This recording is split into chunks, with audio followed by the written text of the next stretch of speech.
Assessore Torrenti, oggi conferenza Stato-Regioni, due decisioni importanti per il territorio del Friuli Venezia Giulia. Sì, un nuovo riparto importante di 65 milioni di euro da parte del Ministro Franceschini sulla cultura. Noi siamo presenti con cifre molto significative, una concordata con la Regione Venezia Giulia per incrementare le risorse già importanti di Palmanova, ulteriori 3 milioni di euro che si aggiungono ai 5 già stanziati per Palmanova, per la sua mura fortificata, quindi una grandissima soddisfazione, ovviamente una riconoscenza al Ministro per la sensibilità e un complimenti a noi stessi in qualche modo per il successo della nostra iniziativa.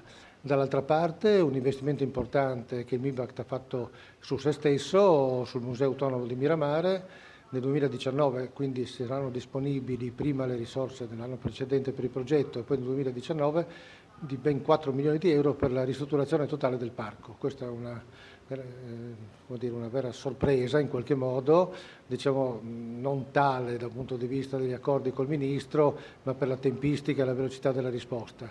Quindi diciamo veramente un momento di grandissima soddisfazione che credo che renderà felici tutti i tristini in quest'ultimo caso, diciamo per rispolverare e ristrutturare completamente un parco che è elemento decisivo dell'identità della città, quindi credo che possiamo essere veramente soddisfatti del lavoro che abbiamo fatto.